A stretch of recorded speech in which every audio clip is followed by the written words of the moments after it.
చిన్న వాక్యాన్ని చదువుకుందాము. అపోస్తలుడైన పౌలు గారు గలతీయులకు రాసిన పత్రిక 6వ అధ్యాయము 7వ వచనాన్ని చదువుకుందాం. గలతీయులకు రాసిన పత్రిక 6వ అధ్యాయము 7వ వచనం నుండి చదువుకుందాం. మోసపోకుడి, దేవుడు వెక్కిరింపబడడు, మనుషుడు ఏమి విత్తునో ఆ పంటనే కోయును. ఆమేన్. చిన్ని ప్రార్థన. మహోన్నతుడైన దేవ, మహాగణుడ, మీ ఘనమైన పాదములకు నమస్కారములు, స్తోత్రములు స్వామి. ఎక్కడిద్దరు ముగ్గురు నా నామమును కూడి ఉంటారో అక్కడ నేను వారి మధ్య ఉంటానని సెలవిచ్చినది నీవు. మీ నామమును కూడి ఉన్న మా మధ్య ఉన్న దేవ, ఆకాశము భూమి పట్టజాలనంత మహా గొప్ప దేవుడు అయినప్పటికీ కూడా నీవు మా కొరకు నాయన మా యొక్క దేవాలయములోనికి దిగి వచ్చిన దేవ, మా యొక్క ఆరాధనలు అందుకోవడానికి, మా యొక్క స్తుతులు, మా ప్రార్థనలు అందుకోవడానికి, అలాగే ఈ సమయంలో మీరు మాకు వాక్యాన్ని వివరించడానికి మా మధ్యకు దిగి వచ్చిన మహోన్నతుడా, మీకే స్తుతులు, స్తోత్రములు తండ్రి. అయ్యా, మీ ఎదుట నిలవడానికైనా యోగ్యులము కాదు, మీ ఎదుట కూర్చోవడానికైనా అర్హత లేని వారము తండ్రి. అయినప్పటికీ కూడా ప్రభా, మీ ఎదుట కూర్చునే ధన్యత, మిమ్మల్ని ఆరాధించే ధన్యత, మిమ్మల్ని స్తుతించే ధన్యత, కీర్తించే ధన్యత, మీ యొక్క వాక్యాన్ని వివరించుకునే ధన్యత మీరు మాకు ఇచ్చినందుకు మీకు అనేకమైన స్తుతులు, స్తోత్రములు స్వామి. మహోన్నతుడా ప్రభ, పుణ్యకథలు ఆలకించండి. దేశీయులారా పుణ్యకథలు ఆలకించండి. పుణ్యకథలు విన్న ఎడల పోవును మీ పాపరాశి. నాణ్యమైన దేవవాక్యే నరులను రక్షించు వాక్కని మీరు మా దైవజనుల ద్వారా మీరు సెలవిచ్చారు కదా స్వామి. నాయన, మీ యొక్క వాక్యమే మమ్మల్ని రక్షించేది. నీ వాక్యమే తండ్రి మాకు బాధలలో నెమ్మదినిచ్చేది, మా పాదములకు దీపమై ఉన్నది, మా త్రోవలకు వెలుగునై ఉన్నది, మమ్మల్ని బ్రతికించేదై ఉన్నది. కాబట్టి ఈ యొక్క ప్రాముఖ్యమైన సమయంలో మీరు వాక్యాన్ని వివరించుకొని చుండగా ప్రభా, నాడు మీరు శిష్యులకు వివరిస్తూ ఉండగా ఎలా వినేవారు, ఆనాడు మీరు సమాజంలో వివరిస్తూ ఉండగా, సమాజ మందిరములో వివరిస్తూ ఉన్నప్పుడు, నాయన దేవాలయములో వివరిస్తూ ఉన్నప్పుడు ఎలాగునైతే వినేవారో నాయన, ఈరోజు ప్రభా మీ వద్ద శ్రద్ధ కలిగి వినే భాగ్యము మీరు మాకు దయచేయండి. అయ్యా, మీరే మా అందరికీ వాక్యాన్ని వివరించమని శ్రద్ధ కలిగి వినగలిగే స్థితిని మాకు దయచేయండి ప్రభా. నాయన, మహోన్నతుడ, మహాగణుడ, నాయన మాలో ఉన్న శ్రద్ధ నిర్లక్ష్యము తీసివేసి శ్రద్ధ కలిగి మీ యొక్క వాక్యాన్ని వినే స్థితి మాకు దయచేయండి. మీరే వచ్చిన మా అందరికీ వాక్య సందేశాన్ని వినిపించమని నేను ఎంతగానో వేడుకొనుచు అందిస్తున్నాము. నన్ను మరుగు చేసి మీరే మహిమ పొందుకోండి. ఇంకా రావలసిన బిడ్డలైన వారిని సకాలంలో మీరు తోడుకుని రమ్మని ప్రభు, కొద్ది నిమిషాలు మీరే మా అందరితో మాట్లాడమని వాక్యమయ్యున్న మా మంచి బోధకుడయ్యున్న యేసుక్రీస్తు వారి పరిశుద్ధ నామమున మిక్కిలి వినయంతో వేడుకొనుచున్నాము తండ్రి. ఆమేన్. మరొకసారి మీ అందరికీ మరణాతండి. ప్రభు యొక్క మహాకృపను బట్టి ఈరోజు దేవాలయములు ఏకీభించడానికి దేవుడు మనందరికీ ఎంతగానో కృప చూపించిన వారై ఉన్నారు. సరే, ఒక వాక్యాన్ని చదువుకుందాము. గలతీయులకు రాసిన పత్రిక 6వ అధ్యాయము 7వ వచనాన్ని మరొక్కసారి చదవండి. మోసపోకుడి, దేవుడు వెక్కిరింపబడడు, మనుషుడు ఏమి విత్తునో ఆ పంటనే కోయును. ఇక్కడ చదువుకున్న వాక్య భాగములో ఏమనుందంటే, మోసపోకుడి, దేవుడు ఏమవడంటండి, వెక్కిరింపబడడంట, మనుషుడు ఏమి విత్తుతాడో ఆ పంటనే కోస్తాడంట. చూసారా, ఉదాహరణకి దానిమ్మకాయల చెట్లు వేశారు, ఆ చెట్లకు యాపిల్ కాయలు కాస్తాయంటారా? చెప్పండి. ఏమి విత్తుతాడో ఆ పంటనే కోస్తాడు. అంటే ఎవరైతే ఒకరికి చెడు చేస్తారో వారికి చెడు ఎదురవుద్ది, ఎవరికైనా మంచి చేస్తే వారికి కూడా ఏమి ఎదురవుద్ది చెప్పండి? మంచి ఎదురవుద్ది. చూసారా, ఎవరికైనా హాని తలపెట్టాలని ప్రయత్నం చేస్తే వీరు హాని తెచ్చుకుంటారు. అందుచేత వాక్యంలో ఏమని రాయబడి ఉందంటే, మనుషుడు ఏమి విత్తునో ఆ పంటనే కోయును, మోసపోకుడి, దేవుడు వెక్కిరింపబడడు అనే మాట ఇక్కడ మన అందరూ స్పష్టంగా చూడగలుగుతున్నాం. అందుకే మీరు అందరూ గమనిస్తే కొంతమంది అంటున్నారు దేవుడి దగ్గరికి వెళ్ళి, అయ్యా నీ నామం నిమిత్తం అద్భుతాలు చేశాము, స్వస్థతలు చేశాము, ఆశ్చర్యకార్యాలు చేశాం కదా, నీవెందుకయ్యా మమ్మల్ని ఇక్కడ వదిలేసావు, మమ్మల్ని ఎందుకు తీసుకుని వెళ్ళలేదంటే ప్రభువు ఇచ్చిన జవాబు ఏంటండి? మీరెవరో నాకు తెలియదు. అంటే వారు అద్భుతాలు చేశారు, స్వస్థతలు చేశారు, ఆశ్చర్యకార్యాలు చేశారు. కానీ వారు దేవుని మహిమ నిమిత్తము చేయలేదు, దేవుని మహిమ కొరకు చేయలేదు. వారు ధనం సంపాదించుకోవడానికి, పేరు ప్రఖ్యాతలు సంపాదించుకోవడానికి, జనమును సంపాదించుకోవడానికే వారు అద్భుతాలు, స్వస్థతలు, ఆశ్చర్యకార్యాలు చేశారు. కానీ ఎందుకోసం చేయలేదు? దేవునికి మహిమ తీసుకుని రావడానికి మాత్రం వారు చేయలేదు. అందుకే దేవుడు ఏమన్నారు? మీరెవరో నాకు తెలియదు. చూసారా, వారు అద్భుతాలు చేశారు కానీ ఎవరు లేకుండా చేశారు? దేవుని విడిచిపెట్టి చేశారు, దేవుని విడిచిపెట్టి స్వస్థతలు చేశారు, దేవుని విడిచిపెట్టి ఆశ్చర్యకార్యాలు చేశారు. అందుచేత వారిని దేవుడు విడిచిపెట్టి వెళ్ళిపోయాడు. చూసారా, దేవుడు ఏమైనా విక్రింపబడ్డా? చెప్పండి. మనుషులు అనుకుంటారు దేవుడిని విక్రిద్దామని. దేవుడు ఎప్పుడూ విక్రింపబడడండి. చూసారా, అందుకే సిలువ మీద ఉన్నప్పుడు కూడా ఏమనుకున్నారు? ప్రభువుని విక్రిద్దాము, హేళన చేద్దామని ఎన్నో ప్రయత్నాలు, హేళనలు, అనేక వెక్కిరింపు మాటలు మాట్లాడారు. కానీ ప్రభు మూడో రోజు ఏమయ్యాడు? తిరిగి ఎప్పుడైతే లేచాడో అయిపోయింది ఈయన పని, చనిపోయాడు, ఈయన పని అయిపోయింది అనుకున్నాడు. తీరా చూస్తే ఆయన ఏమయ్యాడు? మూడో రోజు తిరిగి లేవగానే ఇతన్ని, అంటే దేవుణ్ణి వెక్కిరించిన వారే ఏమయ్యారు? వెక్కిరింపబడ్డాడు. చూసారా, అంటే దేవుణ్ణి వెక్కిరించామనుకున్నారు, ఇంక ఇతని పని అయిపోయింది అనుకున్నారు, చనిపోయాడు, ఈయన చాప్టర్ క్లోజ్ అనుకున్నారు. తీరా చూస్తే ఆయన మూడో రోజు తిరిగి లేవగానే ఇప్పుడు అందరూ వెక్కిరింపబడినట్టుగా మన అందరము చూడగలుగుతున్నాం. సరే, మీరు అందరూ చూస్తే మనుషుడు ఏమి విత్తునో ఆ పంటనే కోయును అనే మాట ఇక్కడ మీరు అందరూ చూడగలిగారు. సరే, ఇంకొక వాక్యాన్ని చూడండి. యోబు గ్రంథము 4వ అధ్యాయము 8వ వచనాన్ని ఒకసారి చదవండి. యోబు గ్రంథము 4వ అధ్యాయము 8వ వచనము. నేను చూచినంత వరకు చూసారా, ఇక్కడ ఏమనుంది? అక్రమమును దున్ని కీడును విత్తువారు దానినే కోయుదురు అనే మాట స్పష్టంగా రాయబడి ఉందండి. ఎవరైతే కీడును విత్తుతారో వారు ఏం చేస్తారంట? కీడునే కోస్తారంట. కీడును విత్తువారు కీడునే కోస్తారు, కీడును విత్తువారు కీడునే కోస్తారనే మాట ఇక్కడ మనందరము చూడగలుగుతున్నాం. అలాగే సామెతల గ్రంథము 22వ అధ్యాయము, సామెతల గ్రంథము 22వ అధ్యాయము 8వ వచనాన్ని కూడా చూడండి. దౌష్ట్యమును విత్తువాడు కీడును కోయును, వాని క్రోధమును దండము. సరే, స్పష్టంగా ఇక్కడ కూడా రాయబడి ఉంది. ఏమనుందండి? దౌష్ట్యమును విత్తువాడు కీడును కోయును. అంటే కీడును విత్తువాడు ఎప్పుడు ఏం కోస్తాడు?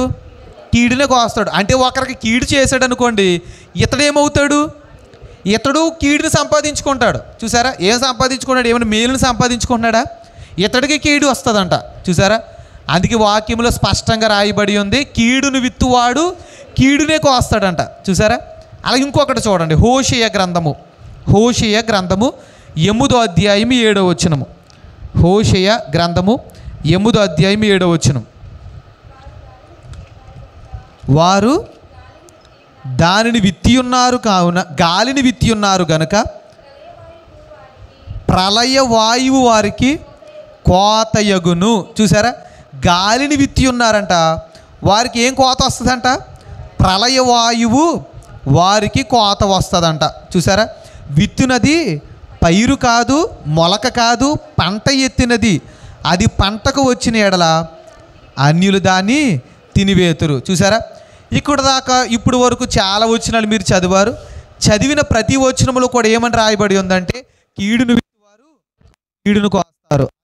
మొట్టమొదటిగా ఏం చదివారండి? మనుషుడు ఏమి విత్తునో ఆ పంటనే కోస్తారు అని రాయబడి ఉన్నట్టుగా, ఏమి విత్తుతాడో అదే కోస్తాడు. మంచిని విత్తాడా మంచిని కోస్తాడు, చెడుని విత్తాడా చెడుని కోస్తాడు. ఒకరికి మంచి చేస్తే మంచి సంపాదించుకుంటాడు, అదే ఒకరికి చెడు చేశాడు అనుకోండి ఏం సంపాదించుకుంటాడంటారు? చెడు సంపాదించుకుంటారు. సరే, ఇప్పుడు మీరు ఏం కోస్తారు? మంచి కోస్తారా చెడు కోస్తారా? కీడునే కోస్తారా మేలును కోస్తారా? ఈ కాలంలో చాలామంది ఏం కోస్తున్నారంటారు? ఏమండి, కొంతమంది మంచిని కోస్తున్నారు, కొంతమంది కీడును అంటే ఒకరికి కీడు చేసినప్పుడు వీరేమవుతారు? వీరికి కీడు వస్తుందంట. చూసారా, వాక్యమే స్పష్టంగా తెలియజేస్తుంది.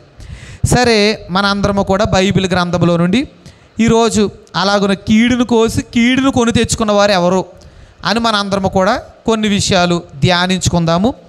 అందులో మొట్టమొదటిది ఏంటంటే న్యాయాధిపతుల గ్రంథము 1వ అధ్యాయము 7వ వచనము చూడండి.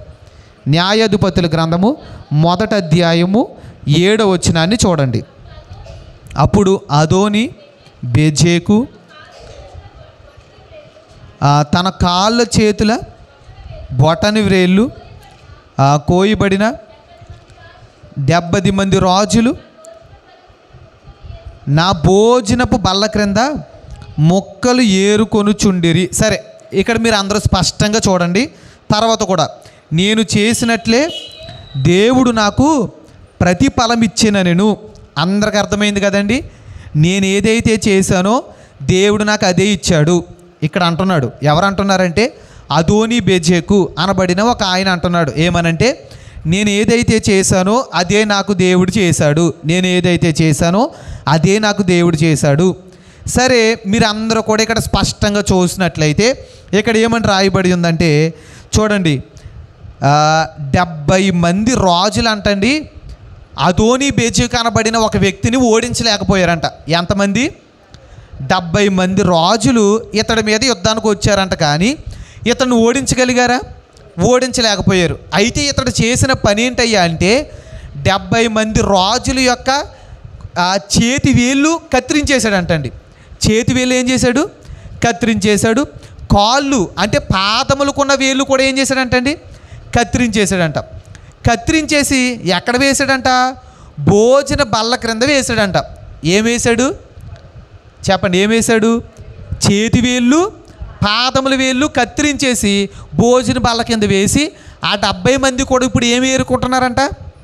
ఆ మొక్కలను ఏరుకుంటున్నారంట అండి. చూసారా? ఏమి ఏరుకుంటున్నారు?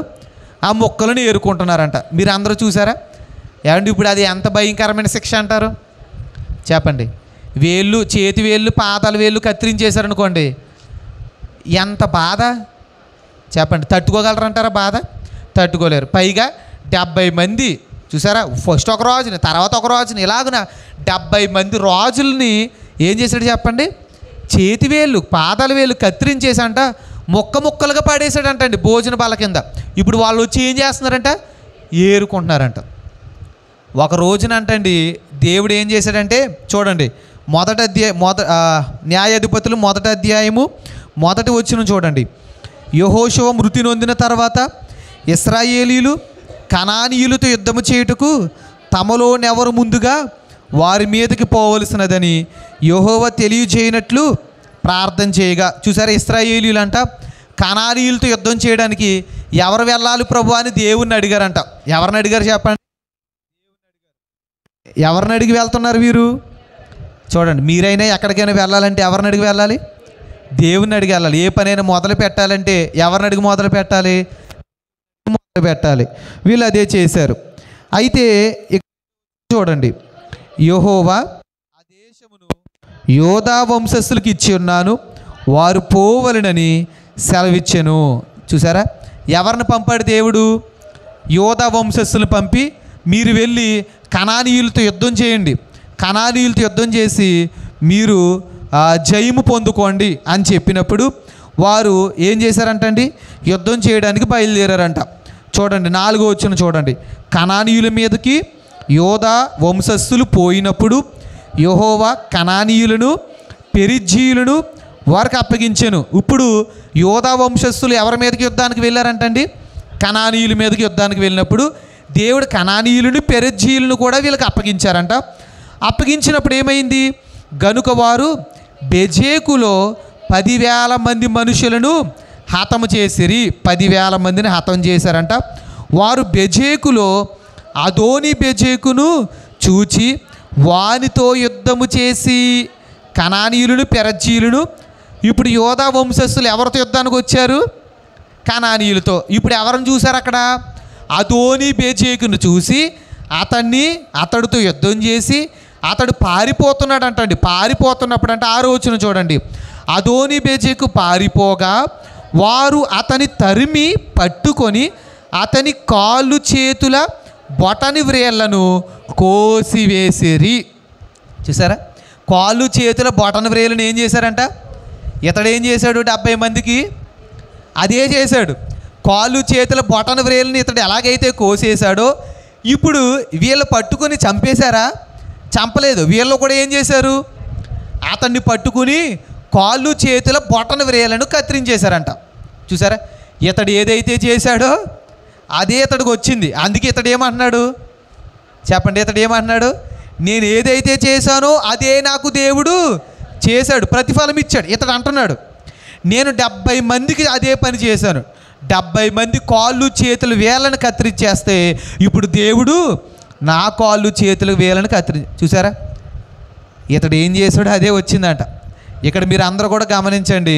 70 మంది ఇతన్ని ఓడించలేకపోయారు, కానీ యోధా వంశస్థులు మాత్రం దేవుని సహాయం ద్వారా ఎవరిని ఓడించగలిగారు చెప్పండి? ఇతన్ని ఓడించగలిగారు. అంటే అదోని బేజేకుని ఈజీగా. చూసారా? ఈజీగా ఇతడు పారిపోతున్నాడు. 70 మందిని ఓడించిన ఇతడు ఎవరికి భయపడి పారిపోతున్నాడండి? యోధా వంశస్థులకు భయపడి పారిపోతున్నాడు. కారణం ఏంటి చెప్పండి? కారణం ఏంటంటారు? ఇతడు పక్షమున ఎవరున్నారు? యోధా వంశస్థుల పక్షమున ఎవరున్నారండి? దేవుడు ఉన్నారు. ఈరోజు వాక్యం వింటున్న వారలారా, దేవుడు మీ పక్షమున ఉన్నాడంటారా లేదంటారా? ఉన్నారు. ఉంటే మీకు అపజయం వస్తుందా విజయం వస్తుందా? 70 మంది రాజులను ఎదిరించిన వాడు మీ ఎదురుకు వచ్చినా కూడా మీరు వారిని ఏం చేయగలరు? ఈజీగా ఓడించగలరు. చూసారా? గొప్ప గొప్ప ప్రవక్తలను, గొప్ప గొప్ప న్యాయాధిపతులను, గొప్ప గొప్ప భక్తులను పడగొట్టిన దేవుడే స్వయంగా కలగజేసిన ఆదాము అవ్వములు పడగొట్టిన సర్పము అంటే ఎవరు? సాతాను మీ యొద్దకు వచ్చినా కూడా దేవుడు మీ పక్షమున ఉండగా మీరేం చేయగలరు చెప్పండి? మీరు జయించగలరంటారా లేదంటారా? 70 మంది రాజులను జయించిన ఇతడు ఇప్పుడు పారిపోతున్నాడు. 70 మంది ఇతను ఓడించలేక వాళ్ళకున్న స్థితిని కోల్పోయారు. కానీ ఇప్పుడు ఇతడు యోధా వంశస్థులకు భయపడి పారిపోతున్నాడంట. ఈరోజు వాక్యం వింటున్న వారలారా, మీరు గమనించండి. అపవాది ఎంతమందిని పడగొట్టిందంటారు? అవ్వమ్మని ఏం చేసింది? పడగొట్టింది. ఆదాం ఏమయ్యాడు? పడిపోయాడు. దావీదు గారిని ఏం చేసింది? పడగొట్టింది. ఇలాగను మీరు చెప్పుకుంటూ వెళ్ళాలి. కానీ ఎంతమంది అండి? సంసోను ఎంతటి జయశీలుడు, ఎంతమంది వచ్చినా ఓడించేసేవాడు. చూసారా? ఎంతమంది వచ్చినా అతడు ఓడించగలిగిన అంత గొప్ప బలవంతుడు సహితము సాతాను చేతులు ఓడిపోలేదా? పడగొట్టేసింది. చూసారా? గొప్ప గొప్ప ప్రవక్తలు, గొప్ప గొప్ప రాజులు, గొప్ప గొప్ప న్యాయాధిపతులు సహితము కొన్ని సందర్భాల్లో సాతాను చేతిలో ఓడిపోయారు. ఈ రోజున అంతమందిని ఓడించిన సాతాను ఇప్పుడు మీతో యుద్ధానికి వస్తాడు. మీరు ఓడించగలరా లేదా చెప్పండి? అంతమందిని ఓడించిన సాతాను మీతో యుద్ధానికి వస్తాడు. మీరు ఓడించగలరా లేదా? ఏమండి? మనం పాడుకుంటాం కదా, యేసుక్రీస్తు ప్రభు వందిన జయమే ఎల్లవారి కౌను, కోరిన ఎల్లవారి కౌను, వేడిన ఎల్లవారి కౌను, నమ్మిన ఎల్లవారి కౌను, యేసు పేరే మీ చిక్కుల పైన వేసి కొన్న జయము, జయమని వ్రాసి కొన్న జయము సాద్విలాస్. చూసారా? ఆదాము గారిని పడగొట్టింది సాతాను. చూడండి, ఎలాగను చెప్పుకుంటూ పోతే అనేక మందిని పడగొట్టిన సాతాను ఇప్పుడు ఎవరితో యుద్ధానికి వచ్చిందంటే యేసు ప్రభుతో యుద్ధానికి వచ్చింది. ఎంతమంది భక్తులను పడగొట్టాను కదా, నిన్ను కూడా పడగొడతానని వచ్చింది.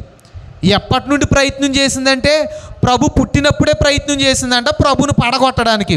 పుట్టినది మొదలుకొని సిలువు మీద మరణించే వరకు కూడా ఎంతమందిని పడగొట్టిన నేను నిన్ను పడగొడతానని వచ్చింది. కానీ పడగొట్టగలిగిందండి చెప్పండి? అంతమందిని పడగొట్టిన సాతాన్ని ప్రభువే ఏం చేశాడు? పడగొట్టి తన పాదముల క్రింద శీఘ్రముగా చితక త్రొక్కేశాడంట. మరి ఈరోజు వాక్యం వింటున్న వారలారా, యేసుక్రీస్తు ప్రభు పొందిన జయమే ఎల్లవారి కౌను అన్నారు కదా. కోరిన ఎల్లవారికి, వేడిన ఎల్లవారికి, నమ్మిన ఎల్లవారికి యేసు పేరు మీదే మీ చిక్కులన్నీ వేసుకుంటే మీకు జయం అన్నారు కదా. జయము జయమని కలవరించిన మీకు జయమే, మీ బ్రతుకెల్లా జయమే అన్నారు కదా. అంతమందిని పడగొట్టిన సాతాను ఎవరి దగ్గర ఓడిపోయింది? అంతమందిని పడగొట్టిన సాతాను ప్రభు దగ్గర ఓడిపోయింది కదా. ఈరోజు ఎంతోమందిని పడగొట్టాను కదని మీ దగ్గరకు వస్తుంది. ఈ రోజున మరి ఇప్పుడు మీరు ఓడించగలరా, జయించగలరా, పడిపోతారా? చెప్పండి, ఏం చేస్తారు? ఆల్రెడీ సాతాన్ని శిరస్సును ప్రభు ఏం చేశాడు? చితక త్రొక్కేశాడు. వాడు కేవలం తోక మాత్రం ఆడిస్తున్నాడు. ఇప్పుడు మీరు ఓడించగలరా లేదా? ఇదిగో నీ పితరులని నేను ఓడించాను, గొప్ప గొప్ప భక్తుల్ని సహితము నేను పడగొట్టగలిగాను. ఈరోజు నేను పడగొట్టలేనంటారా? పేతురు అంతటి వాడినే, యేసు ప్రభు వారి యొక్క శిష్యులు అంతటిలో కూడా ప్రధానమైన వాడు, పెద్దవాడు, అతన్నే పడగొట్టాను, నిన్ను పడగొట్టలేనని వస్తాడండి. చెప్పండి, పడగొట్టగలడా లేదా? మనం అనుకుంటాం పేతురే పడిపోయాడు, మనమెంత? దావీదు గారే పడిపోయాడు, మనమెంత? చెప్పండి, తోమా గారే పడిపోయాడు, మనమెంత అనుకుంటామా? అనుకుంటున్నాం. చెప్పండి, అనుకోవట్లేదా? మనం పడిపోతే పేతురు గారు పడిపోవచ్చు, తోమా గారు పడిపోవచ్చు, ఎవరైనా అయ్యి ఉండొచ్చండి. మనం పడవచ్చా? సాతాను మనం ఏం చేయాలి చెప్పండి? చెప్పండి, ఏం చేయాలి? ఎందుకంటే యేసుక్రీస్తు ప్రభు పొందిన జయము మన ఎల్లవారికి అంటాం, మనందరికీ జయమే. అంతమందిని పడగొట్టిన సాతాను దూసుకుంటూ వస్తున్నాడు మీ మీదకి ఇప్పుడు మిమ్మల్ని పడగొట్టడానికి. మీరేం చేయాలి? 70 మందిని ఓడించిన రాజు ఒక్క యోధా వంశస్థులకు భయపడి పారిపోతున్నాడు కదా. అంతమందిని పడగొట్టిన సాతాను మీ దగ్గరకు వస్తే మీరేం చేయాలి? తిరిగి తరిమి కొట్టాలండి. ఏం చేయాలి చెప్పండి? తరిమి కొట్టాలి. అంతేకాని వాడి చేతిలో పడిపోవచ్చు అంటారా? చూడండి, దేవదాసయ్య గారిని కూడా సాతాను చాలా పడగొడదామని ప్రయత్నం చేసిందంటండి. ఎంత ప్రయత్నం చేసినా పడగొట్టగలిగిందా? చెప్పండి, పడగొట్టగలిగిందా? పడగొట్టలేకపోయింది. యేసు ప్రభుని పడగొట్టలేకపోయింది. ఈ రోజున మనల్ని కూడా వాడు ఏం చేయకూడదు? వాడు మనల్ని పడగొట్టడం కాదు, వాడిని మనం ఏం చేయాలి చెప్పండి? అందుకే దైవాత్మయే నా తనువులో ఉండగా సైతాన్ ఇంకేమీ చెయ్యును. మన కిటికీల దగ్గరకు వచ్చి చూస్తున్నాడండి, వాడు త్రొంగి చూస్తున్నాడు. ఎవరి కుటుంబాన్ని నాశనం చేద్దామా, ఎవరిని పాడు చేసేద్దామా, ఎవరిని దేవునికి దూరం చేద్దామా, ఎవరిని మరణానికి అప్పగించేద్దాం అన్నట్టుగా ఎక్కడికి వచ్చి చూస్తున్నాడు? కిటికీలు గుండా చూస్తున్నాడు అంటండి. ఇంటి కిటికీల దగ్గరకు వచ్చి చూస్తున్నాడు. ఇప్పుడు అలాంటి వాడు మన ఇంటి కిటికీల గుండా కాదు కదా, అసలు మన దరిదాపులోకి రావాలంటేనే, మన వీధిలోకి రావాలంటేనే భయపడాలి. అలా వాడిని ఏం చేయాలి? తరిమి కొట్టాలి. అందుకే మనం పాడుకుంటాం కదా, పోపోవేవో సాతాన జాగ్రత్త సుమా నీ గుట్టు మాకు, నిన్ను చితుకగొట్టు ఘనసూత్రాలు మాకు మా తండ్రి నేర్పించి మమ్ము సిద్ధం. నేను చితకగొట్టే ఘనసూత్రాలు మా తండ్రి మాకు నేర్పించేశాడు. ఇదిగో అపవాదిని ఎదిరించుడి, అప్పుడు వాడు మీ యొద్ద నుండి పారిపోవును రాయించలేదండి వాక్యములో? మరి ఎందుకు వాడుకోవట్లేదు? ఇన్ని సూత్రాలు మనకున్నాయి కదా, సాతాన్ని ఎదిరించు సూత్రములు, సాతాన్ని ఎదిరించు పద్యము, ఇవన్నీ చేస్తే వాడు పారిపోడంటారా? చెప్పండి, యేసు రక్తమునకు జయం చెప్తే వాడు పారిపోడంటారా? మన ఇంటి దగ్గర కాదు కదా, మన వీధి దగ్గర కూడా రాలేడు వాడు. అంత అలా తరిమి కొట్టగలం. ఎప్పుడండి? ఎప్పుడు చెప్పండి? చూసారా, ఈ రోజున యేసుక్రీస్తు ప్రభు పొందిన జయము మనందరికీ వచ్చింది. 70 మంది రాజులు లేకపోయారు, కానీ దేవుడు యోధా వంశస్థుల ద్వారా మాత్రం విజయం సాధించాడు. చూసారా, ఈరోజు ఎంతోమందిని పడగొట్టి ఉండొచ్చు, ఎంతోమంది అపవాదిని జయించలేకపోయి ఉండొచ్చు, కానీ ఈరోజు మనం ఏం చేయాలి? జయించే స్థితిలో మనందరం ఉండవలసిన వారమై ఉన్నాము. కాబట్టి అదోనీ బేజేకు ఏదైతే చేశాడో అదే అతడిని. చూడండి, మొన్న కూడా ఉపవాస కోటాల్లో ఒకరు చెప్పారు. ఏం చెప్పారు? ఏమైతే చేస్తామో అదే మన నెత్తి మీదకు వచ్చినని ఒకరు ఒక అంశం మీద చెప్పారు కదా. చూసారా, ఇప్పుడు ఈ రోజున అదోనీ బేజేకు ఏదైతే చేశాడో అదే ఎవరి నెత్తి మీదకి వచ్చింది చెప్పండి? అతని నెత్తి మీదకి వచ్చింది. చూసారా, అతడు ఏదైతే చేశాడో, కీడు చేసిన అతడు కీడును కోసాడా లేదండి? ఎవరి వేళ్ళు అయితే కత్తిరించేశాడో ఇప్పుడు ఇతడి వేళ్ళు కూడా ఏం చేశారు? కత్తిరించేశారండి. పట్టుకొని అంటున్నాడు, ఇతడికి అన్నీ గుర్తొచ్చింది, నేను ఏదైతే చేశానో అదే నాకు దేవుడు చేశాడు. చూసారా, అది అంటున్నాడు అన్నమాట. అందుకే ఈరోజు వాక్యం వింటున్న వారలారా మనం ఎలా ఉండాలంటారు చెప్పండి? ఎవరికైనా కీడు చేసామా మనకేమొస్తుంది? కీడే వస్తుందండి. ఎవరికైనా హాని చేస్తే మనకు హాని వస్తుంది. ఎవరైనా మీకు హాని చేస్తే వారు ఈరోజు బాగున్నారు కదా. నిన్న ఒకరు అంటున్నారనమాట, మంచికి రోజులు లేవండి. నేను చెప్పాను, మీరు మంచి చేయండి, ఎప్పటికైనా మంచి మిమ్మల్ని కాపాడుతుందని చెప్పాను. వారు అంటున్నారనమాట, మంచికి రోజులు లేవండి. చెడు చేసిన వారే బాగున్నారు, మంచి చేసిన వారు ఎవరు బాగున్నారండి అంటున్నారు. చెప్పండి, ఎవరు బాగున్నారంటారు? లోకంలో నిజంగా చెడు చేసిన వారు బాగున్నట్టుగా మనకు కనపడవచ్చు. కానీ ఒక రోజున ఏముంది? ఇక్కడ వారికి ప్రతిఫలం రాకపోవచ్చు. ఒక రోజున అందరూ ఎక్కడ నిలబడతారు చెప్పండి? తీర్పులో నిలబడతారు. చూసారా? అప్పుడు వారు ఎలా చూడగలరు? ఎలా ఆ ప్రతిఫలాన్ని పొందుకోగలరు చెప్పండి? ఎలా అనుభవించగలరు? ఈరోజు చెడు చేసేసాం, ఇప్పుడు నేను చాలా బాగున్నాను కదా అనుకోవచ్చు. రేపొద్దున తీర్పులో నిలబడినప్పుడు మాత్రం దేవుడు గట్టి సమాధానం ఇస్తాడు. అప్పుడు వారి దగ్గర జవాబు ఉండదు. చేసిన ప్రతి దానికి కూడా వారు అనుభవించవలసిందే. చూసారా? అదోని బేజీగా అనుభవిస్తున్నాడా లేదండి? అనుభవిస్తున్నాడు. సరే, తర్వాత చూడండి, రాజుల మొదటి గ్రంథము 21వ అధ్యాయము. రాజుల మొదటి గ్రంథము 21వ అధ్యాయము మొదటి వచ్చిన నుండి కూడా మీరు చదివితే, ఈ సంగతులైన తర్వాత యజ్రెయేలులో షోమ్రోను రాజైన ఆహాబు నగరును ఆనుకొని యజ్రెయేలు వాడనైన నాబోతునకు ఒక ద్రాక్ష తోట కలిగి ఉండగా, ఆహాబు నాబోతును పిలిపించి, నీ ద్రాక్ష తోట నా నగరును ఆనుకొని ఉన్నది గనుక అది నాకు కూర తోటకిమ్ము, దానికి ప్రతిగా. సరే, ఇదంతా కూడా ఈ చరిత్ర అంతా నేను మీకు స్పష్టంగా వివరిస్తానండి. ఇది తర్వాత ఈ అధ్యాయం అంతా మీరు చదివితే ఈ చరిత్ర అంతా మీరు తెలుసుకోగలరు. సరే, మీరు అందరూ కూడా గమనించండి. నాబోతు అనబడిన ఒక వ్యక్తి ఉన్నాడు. ఎవరు చెప్పండి? నాబోతు. ఈ నాబోతుకి ఒక ద్రాక్ష తోట ఉంది. ఏం తోట అండి?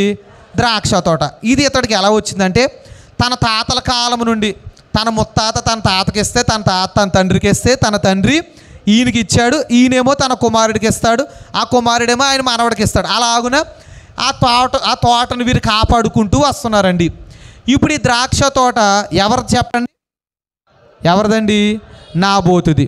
ఇప్పుడు మీరు అందరూ కూడా గమనించండి, ఈ నాబోతు ద్రాక్ష తోట పిత్రార్జితం అన్నమాట అండి. అంటే పితరుల నుండి వస్తుంది.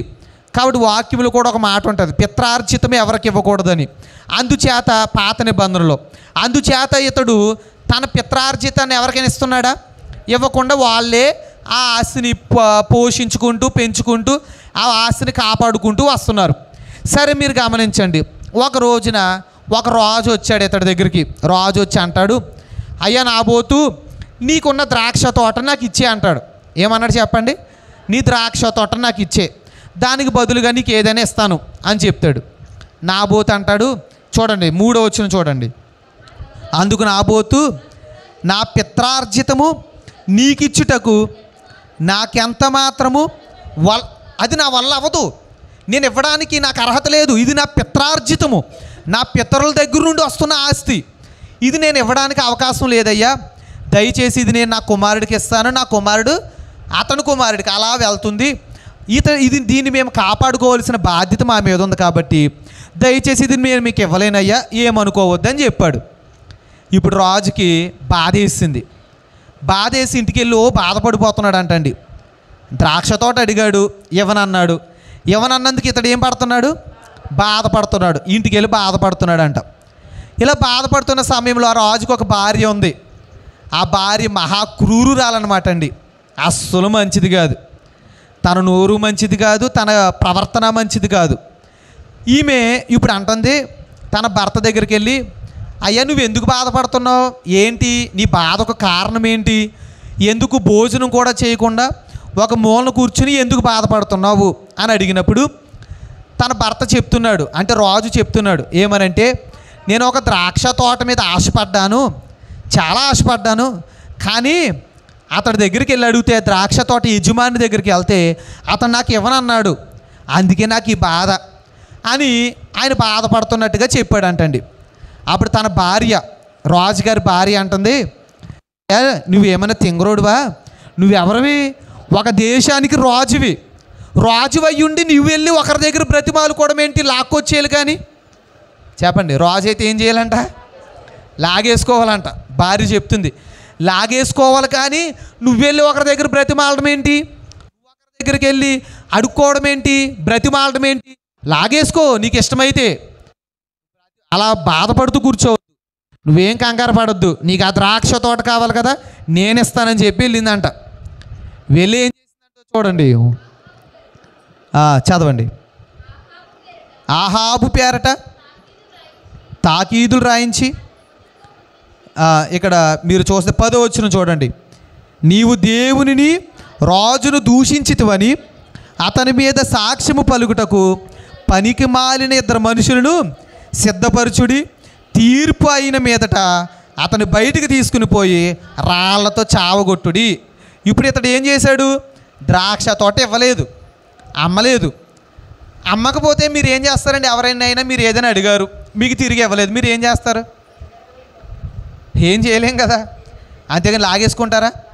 ఇవ్వనందుకు అతన్ని చంపేస్తారా? లేనిపోని కుట్రలు పన్నేస్తారా? చేయరు. ఈమె చేస్తుంది. ఏమనంటే అతడు ఇవ్వనంటున్నాడు కదా, సరే అని చెప్పి 2 పనికి మాలిన ఎవరినంట మనుషుల్ని సిద్ధపరిచిందంట. ఎవరినంటండి? పనికి మాలిన మనుషులు. ఇక్కడ ఉంది. ఎందుకంటే వారు ఎందుకు పనికి మాలిన వారు అయ్యారంట? అబద్ధ సాక్ష్యం పలికే వారిని ఏమంటారు చెప్పండి? పనికి మాలిన వారు అంటారంట. బైబిల్ చెప్తున్న మాట. అబద్ధ సాక్ష్యం పలికే వారిని 2 సిద్ధపరిచింది.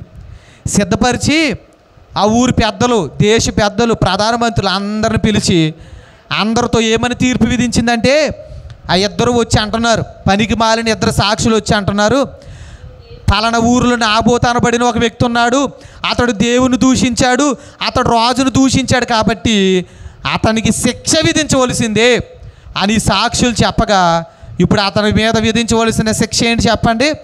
రాళ్లతో కొట్టి చంపేయాలనే శిక్ష విధించారంట. అతడు రాజును దూషించాడా చెప్పండి? దూషించాడా? దూషించలేదు. దేవుని దూషించాడా? దేవుణ్ణి కానీ రాజుని కానీ దూషించలేదు. కానీ అతని మీద ఏమని నేరం మోపారు? దూషించారని నేరం మోపి ఇప్పుడు అతడికి శిక్ష ఏంటి చెప్పండి? రాళ్లతో కొట్టి చంపేయాలి, అది శిక్ష. చూడండి, ఇప్పుడు దూషించారని లేనిపోని నేరములు అతని మీద వేసేసి లేని వార్త పుట్టింపకూడదనేమో వాక్యంలో ఉంది. కానీ వీళ్ళు ఏం చేశారు? లేని వార్తను పుట్టించి లేనిపోని నేరములు వేసి రాళ్లతో కొట్టి చంపేశారు. చంపించేసింది ఎవరు? రాజు భార్య. రాజు భార్య పేరు ఏంటంటే యెజెబెల్ అన్నమాట అండి. ఏంటి చెప్పండి? యెజెబెల్. రాజు పేరు ఏంటంటే ఆహాబు. వీళ్ళిద్దరూ కలిసి అన్యాయంగా ఎవరిని చంపేశారు? అతడు ఏ తప్పు చేశాడండి చెప్పండి? ఏ తప్పిదం చేశాడు? ఏ పాపం చేశాడు? అతన్ని చంపేశారు. ఎందుచేత చంపాలి? ఏమైనా కీడు చేశాడా? వాళ్ళకి ఏమైనా కీడు చేశాడా? వాళ్ళకి ఏమైనా హాని చేశాడా? ఏ హాని ఏ కీడు చేయలేదు రాజుకి కానీ రానికి కానీ. అతడు పని అతడు చేసుకుంటున్నాడు, అతడు సంపాదన అతడికి ఉంది, అతడు కుటుంబాన్ని అతడు చూసుకుంటున్నాడు, అతడు తోటను అతడు కాపాడుకుంటున్నాడు. అది కూడా తప్పేనా చెప్పండి? అది కూడా తప్పేనా? ఇంకా మన భాషలో చెప్పాలంటే లేనిపోని కేసులు పెట్టేసి ఇరికించినట్టుగా ఇతడి మీద లేనిపోని నేరాలు మోపేసి ఇరికించేశాడు. ఇతడు నేరస్తుడని, ఇతడు చూడండి హంతకుడని, ఇతడు మంచివాడు కాదని, ఇతడు దొంగని లేనిపోని నేరాలన్నీ ఇతడి మీద వేసేసి ఏకంగా ఇతన్ని చంపేయాలని అతన్ని అప్పగించారంట అండి. చావుకి అప్పగించారంట. రాళ్ళతో కొట్టి చంపేశారు. చనిపోయాడు. అన్యాయంగా చంపేశారు. చనిపోయాడు. ఇప్పుడు అతడు చనిపోయిన తర్వాత అతడు రక్తాన్ని అంటండి కుక్కలు వచ్చి నాకుతున్నాయంట. అతడు రక్తాన్ని ఏమొచ్చి నాకుతున్నాయంట? కుక్కలు వచ్చి నాకుతున్నాయి. ఎవరి రక్తాన్ని? నాబోతు రక్తాన్ని. ఏ తప్పు చేశాడు? ఏ తప్పు చేయలే. అయ్యా నా పిత్రార్జితము నాకు ఇవ్వడానికి వల్ల పడదయ్యా అన్నందుకు వచ్చి చంపేశారు. కుక్కలు వచ్చి రక్తాన్ని నాకుతున్నాయంట. రాళ్ళతో కొట్టి చంపేస్తే ఒక్కొక్క రాయి వచ్చి తగులుతుంది కదండి. తగిలినప్పుడు శిరస్సు నుండి అంతా రక్తమే కదా. ఆ రక్తాన్ని అతడు చచ్చి పడిపోయినప్పుడు కుక్కలు వచ్చి నాకుతున్నాయంట. ఇప్పుడు వీళ్ళు అనుకున్నారంట ఆ ద్రాక్ష తోట మాదే, ఇంకా మాదే అనుకున్నారంట. ఇక మాకు అడ్డు లేదు, ఆ ద్రాక్ష తోటకి మాకు అడ్డుగా ఉన్న అతన్ని చంపేశాం, ఇంకా మాకు అడ్డు లేదు, ఆ ద్రాక్ష తోట మాదే అనుకున్నారంట. ఇప్పుడేమైందో చూడండి. రాజుల మొదటి గ్రంథము 21వ అధ్యాయము 17వ వచనం చూడండి. 17. అప్పుడు యెహోవా వాక్కు తిష్బీయుడైన ఏలియాకు ప్రత్యక్షమై ఇలాగు సెలవిచ్చెను, నీవు లేచి షోమ్రోనులోనున్న ఇశ్రాయేలు రాజైన ఆహాబును ఎదుర్కొనుటకు బయలుదేరుము. అతడు నాబోతు యొక్క ద్రాక్ష తోటలో ఉన్నాడు. అతడు దానిని స్వాధీనపరచుకొనబోయెను. నీవు అతనిని చూచి ఇలాగు ప్రకటించుము, యెహోవా సెలవిచ్చినదేమనగా, దీని స్వాధీనపరచుకొనవలనని నీవు నాబోతును చంపితివి కదా. యెహోవా సెలవిచ్చినదేమనగా, ఏ స్థలమందు కుక్కలు నాబోతు రక్తమును నాకెనో ఆ స్థలమందే కుక్కలు నీ రక్తమును నిజముగా నాకునని అతనితో చెప్పాను. చూసారా, వినండి, ఇక్కడ నాబోతుని అన్యాయంగా చంపేస్తే నాబోతు యొక్క రక్తాన్ని కుక్కలు నాకాయి అంటండి. స్వయంగా దేవుడు దిగిపోయాడు, చూశాడు ఇదంతా. చూసిన దేవుడు ఊరుకుంటాడండి? ఊరుకోడు. దిగిపోయాడు దేవుడు. దేవుడే దిగిపోయి సెలవిస్తున్నాడు ఏలియా గారి ద్వారా. ఏమనంటే, నాబోతు ద్రాక్ష తోటలో ఉన్నాడు అంటండి ఆహాబు. ద్రాక్ష తోటలో అడుగు పెట్టిన నాబోతు దగ్గరకు వచ్చాడు. దేవుడు అంటున్నాడు, ఈ ద్రాక్ష తోట కోసమే కదా నీవు నాబోతుని చంపేశావు. ఏ కుక్కలైతే వచ్చి ఏ స్థలమంది అయితే నాబోతు రక్తాన్ని నాకయ్యో, అదే స్థలమందు అవే కుక్కలు వచ్చి నీ రక్తాన్ని నాగుతాయని చెప్పాడండి దేవుడు. చూసారా, ఏమైందో చూద్దాం. రాజుల మొదటి గ్రంథము 22వ అధ్యాయము 37వ వచనం. మరి దేవుడు చెప్పిన మాట నెరవేరిందా లేదా? 37వ వచనం చూడండి. ఈ ప్రకారము రాజు మరణమై షోమ్రోనునకు కొనుపోబడి షోమ్రోనులో పాతి పెట్టబడెను. వేశ్యలు స్నానము చేయుచుండగా ఒకడు ఆ రథమును షోమ్రోను కొలనులో కడిగినప్పుడు యెహోవా సెలవిచ్చిన మాట చొప్పున కుక్కలు వచ్చి అతని రక్తమును నాకెను. చూసారా, దేవుడు ఏదైతే చెప్పాడో అది నెరవేరిందా లేదండి? నాబోతు రక్తాన్ని ఏమి నాకాయి? కుక్కలు వచ్చి నాకాయి. దేవుడు చెప్పాడు అప్పుడే వచ్చి, ఏ కుక్కలైతే ఏ స్థలం మంది అయితే వచ్చి నాబోతు రక్తాన్ని నాకాయో నువ్వు చచ్చిపోతావు. ఏమని చెప్పాడు చెప్పండి?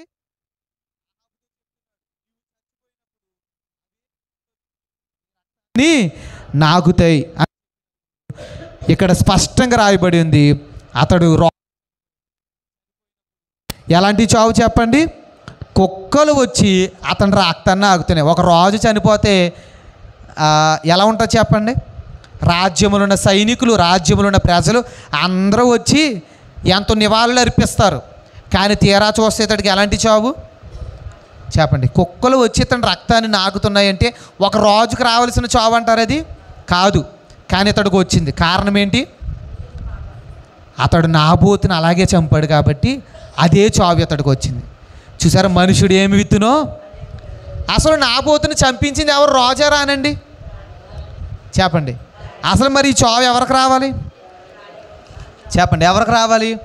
రాని చావు ఎలా ఉందో కూడా చూద్దాం. రాజుల 2వ గ్రంథము 9వ అధ్యాయం చూడండి. రాజుల 2వ గ్రంథము 9వ అధ్యాయము 30వ వచనం నుండి చూడండి. 33 నుండి చదవండి. తర్వాత 30వ వచనం నుండి మీరు ఇంటికి వెళ్ళాక చదువుకోవచ్చు. 33 నుండి చదవండి. దీనిని క్రింద పడద్రోయుడని అతడు చెప్పగా వారు దానిని క్రిందకి పడద్రోసినందున, ఎవరిని త్రోసేశారంటే క్రిందకి? యెజబెల్ని అంటే రాణిని త్రోసేశారంట. కిందకి పై నుండి, పై అంతస్తు నుండి క్రిందకు త్రోసేశారంట. త్రోసిన తర్వాత ఏమైందో చూడండి. దాని రక్తములో కొంత గోడ మీదను గుర్రముల మీదను చిందును. చూసారా, పై నుండి క్రిందకు త్రోసేశారంట రాణిని. కింద పడగానే దాని రక్తం ఎక్కడ పడిందంట? గోడ మీద కొంచెం పడిందంట, గుర్రాల మీద పడిందంట. తర్వాత చూడండి, మరియు గుర్రముల చేత అతడు దానిని త్రొక్కించెను. ఎవరో కాదు, ఇది అంతా దేవుడు చేస్తున్న కార్యం. గుర్రాలు చేంజ్ చేసాయంట. ఆమె పై అంతస్తు నుండి కింద పడిపోయిన తర్వాత రక్తం చిందిపోయిందంటండి. చిందిపోయిన తర్వాత ఆమెను ఏమవుతున్నాయంట? గుర్రాలు తొక్కుకుంటూ వెళ్ళిపోతున్నాయంట. తర్వాత చూడండి, త్రొక్కించిన అతడు లోపల ప్రవేశించి అన్నపానములు చేసిన తర్వాత ఆ శాపగ్రస్తురాలు రాజకుమార్తె, అతడు రాణి, ఆమె రాణి కదా, ఆమెను తీసుకెళ్ళి పాతి పెట్టండి అయ్యా, ఇప్పటికే కుక్క చావు చచ్చి ఉంటుంది, ఆమె రక్తం చిందింది కదా, ఆమె రాణి కదా, ఆమెను ఎలా వదిలేస్తాం? పాపం తీసుకెళ్ళి ఏం చేయండి, పాతి పెట్టండి అని చెప్తున్నాడు. రానికి రావాల్సిన చావు అంటారు ఇది కాదు. అప్పుడు పాతి పెట్టడానికి చూడడానికి వచ్చారంట, ఆమెను తీసుకెళ్ళడానికి చూడడానికి వచ్చారు. అప్పుడు ఏమైందో చూడండి, 35 వచ్చిన చూడండి, 35. వారు దానిని పాతి పెట్టబోయిరి, అయితే దాని కపాలమును పాదములను అరచేతులను తప్ప, చూసారా, కపాలము పాదములు అరచేతులు తప్ప పాతి పెట్టమనేమో దేవుడు పంపాడు. తీరా చూసి ఏం కనపడట్లేదు చెప్పండి, అతను ఆమె శరీరమే కనపడట్లేదు. ఏమైంది మరి శరీరం అంటే చూడండి, తర్వాత చూడండి. వారు తిరిగి వచ్చి అతనితో ఆ సంగతి తెలియజేయబక్క అతడు ఇట్లనెను, ఇది యెజెబెలని ఎవరునూ గుర్తుపట్టలేకుండా యెజ్రెయేలు భూభాగమందు కుక్కలు యెజెబెలు మాంసమును, చూసారా ఏమయ్యాయంటండి, కుక్కలు చేంజ్ చేసాయంట. ఒక రాణి చావు ఎంత క్రూరంగా ఉందో చూడండి. ఒక రాణికి రావాల్సిన చావు ఇది చెప్పండి, ఒక రాణికి రావాల్సిన చావు అంటారా? కాదు. గుర్తుపట్టలేకపోతున్నారంట. ఆమె శరీరం ఎలాగుందో గుర్తుపట్టలేకపోతున్నారు. కపాలము చేతులు పాదములు తప్ప ఏమీ మిగలలేదంట. మిగలకపోవడానికి కారణం ఏంటి? ఏమొచ్చి తినేస్తున్నాయి? ఏ రక్తమైతే, ఏ నాబూత రక్తాన్ని అయితే కుక్కలు వచ్చి నాకాయో అదే స్థలమందు అహాబుని రక్తాన్ని కుక్కలు నాకే ఈమె శరీరాన్ని కుక్కలు తినేస్తున్నాయి అంటండి. ఏం చేశారో అది వచ్చేసిందా లేదా చెప్పండి. ఏదైతే చేశారో అది తిరిగి తిరిగి తిరిగి తిరిగి ఎక్కడికి వచ్చింది? వీళ్ళ దగ్గరికి వచ్చింది.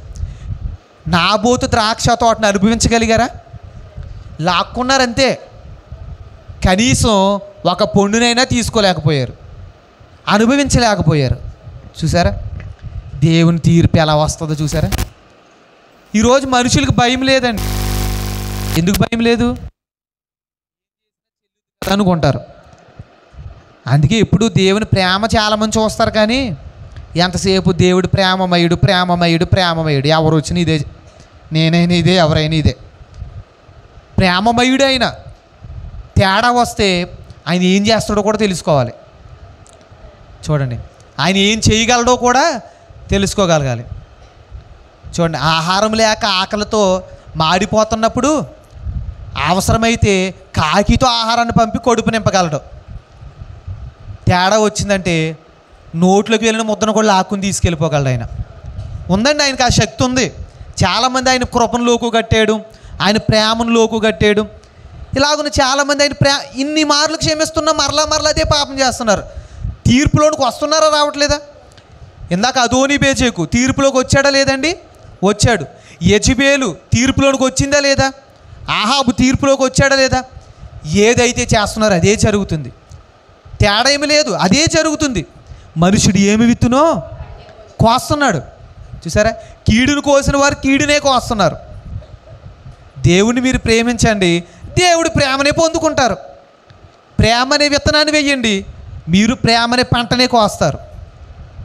దేవుని ద్వేషించండి, ద్వేషమనే విత్తనాన్ని వేయండి, ఏం పొందుకుంటారు? దేవుడు ఏ పంటను కోస్తారు? దేవుడు ద్వేషం ఎలా ఉంటుందో ఆ పంటను కోస్తారు. ఎలా ఉంటుంది అంటారు? దేవుడు ద్వేషిస్తే, దేవుడు ప్రేమిస్తే ఎంత గొప్పగా ఉందో కదా, ద్వేషిస్తే ఎలా ఉంటుంది అంటారు? ఒకవేళ దేవుడు ద్వేషించవలసి వస్తే ఇప్పుడు దాకా చూసాం కదా, చూసారా. తర్వాత చూద్దాం. యోహాను సరే మత్తయి సువార్త 14వ అధ్యాయం చూడండి. మత్తయి సువార్త 14వ అధ్యాయము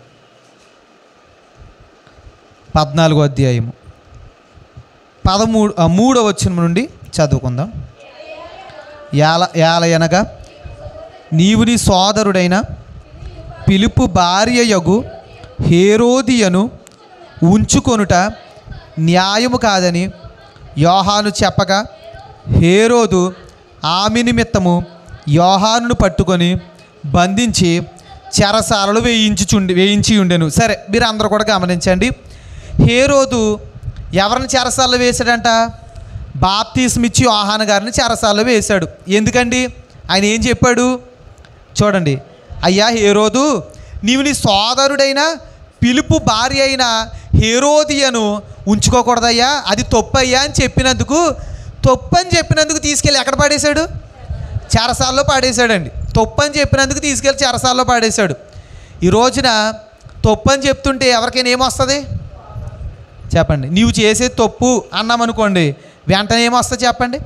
చాలామంది కోపం. చూసారా? అందుకే మనం గమనించాలి. తప్పు చెప్పినప్పుడు ఎవరైనా మనం ఆ తప్పుని ఏం చేయాలి చెప్పండి?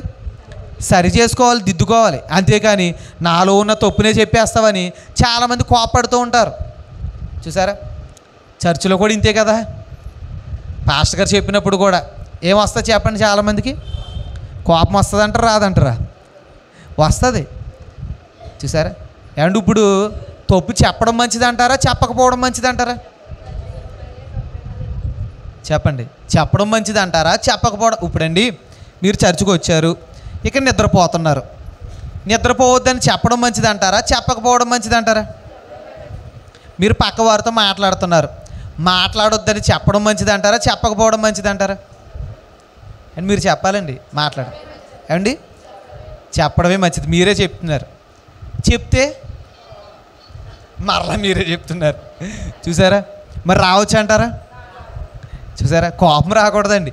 తప్పే అవునా, తప్పు ఉంది కాబట్టి సరి చేసుకుందాం అంతేగాని మరలా కోపడిపోయి, చూసారా? ఈయన ఏం చేశాడు?